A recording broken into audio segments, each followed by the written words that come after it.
All right, let's get into it. Today, we've got a really fascinating story for you. It's about a great leader, truly brilliant. But then there's this one single mistake that just brings the whole thing tumbling down. And what's wild is how much it teaches us today about, well, the danger of being too successful. And this right here, this quote, is really the heart of the whole thing. It's a kind of warning. And we're going to see it put to the ultimate test in the most dramatic way possible through the story of a king who, honestly, seemed to have it all figured out. Okay, so let's set the stage. Our story kicks off in ancient Judah. The kingdom is kind of looking for a real leader. And that's where our guy, King Josiah, steps onto the scene.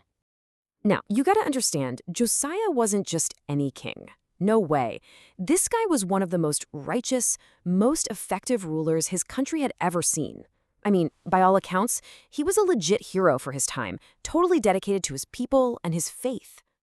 And his resume, wow, it was just stunning.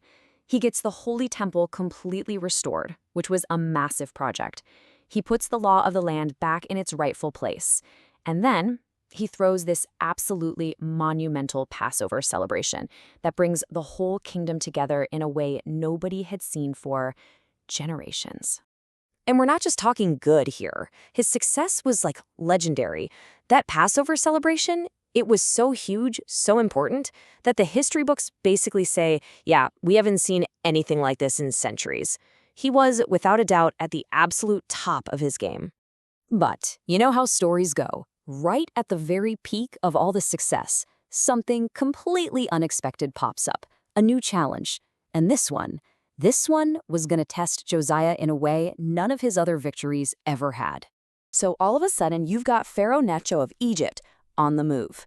He's marching his army up to a place called Carchemish. And guess what? His path goes right smack through Josiah's territory. Now, if you're a king trying to protect your land, the choice seems pretty clear, right? You've got to go out and stop this foreign army. But this is where things get really interesting. This whole situation quickly turns into something way more than just a military standoff. It becomes this moral, this spiritual test that's going to challenge the very core of Josiah's wisdom. And really, it all boils down to this question. It's a question Josiah is facing, but honestly, it's one we all face from time to time. Can wisdom come from a place you'd never expect? Can you get a message of truth from an enemy? So before a single sword is drawn, Pharaoh Necho sends this just shocking message to Josiah. He basically says, listen, King of Judah, I've got no beef with you. I'm on a mission from God, and he told me to hurry up. So do us both a favor and get out of the way. Because if you don't, you're not just meddling with me, you're meddling with God. Can you imagine hearing that from the other guy? Okay, so what does he do? How does this super righteous king, this hero, respond to such a bizarre warning from, of all people, an enemy king? He just ignores it, totally dismisses it. Josiah leans on his own understanding, right? On his amazing track record, on his own judgment. He just thinks, no way, I know better. He doesn't even stop to consider, hey, what if this guy is actually telling the truth?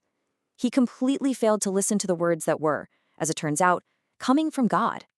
And that one decision, man, it set off a chain reaction, a total disaster. First, he ignores the warning. Then, he disguises himself to go into battle anyway. He marches his army into the valley of Megiddo to fight. And it's there that the great King Josiah is hit by enemy archers and gets a fatal wound. So you have to ask, why? Why did this king, who did so much right, make such a huge, catastrophic error? What was his blind spot? What did he miss? Well, the texts point to this idea of becoming wise in your own eyes. You know what that is? It's that super dangerous overconfidence that can actually grow out of success. It's that moment you start to think your own judgment is flawless, and so you stop listening to advice, especially when it comes from somewhere you don't expect. And you can see the disconnect so clearly right here. The path Josiah took was to lean on his own smarts, on his own winning streak. But the path he used to follow, that was all about trust, about acknowledging God in everything and not getting puffed up with his own wisdom. He completely failed to prove all things, to actually check and see if what Necho was saying might actually be true. It's like his own success created a wall around him. He became so confident in what he thought he knew that he just couldn't see a warning for what it was, just because it came from an enemy. In the end, he wasn't really fighting Pharaoh Necho. He had put himself right in God's way. So, okay, what does this ancient story have to do with you and me today? Well, the lesson here is totally timeless. It really applies to anyone who gets passionate and excited about their own goals and plans. The material we're looking at calls this the danger of running ahead. And that's such a perfect description, isn't it? It's that thing we do when we get so caught up in our own plans, our own ideas about what's right, that we charge forward. We don't pause, we don't listen, we just run ahead, and that can be really dangerous. Think about it. Without counsel, purposes are defeated. Josiah's entire purpose was derailed because he refused to take advice, simply because of where it came from. So that warning from Pharaoh Necho, hey, stop meddling with God, it's really a warning for all of us.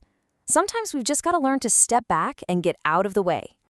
And that really brings us to the final question, the one I want you to walk away with. Think about your own life, your career, your relationships, your big projects.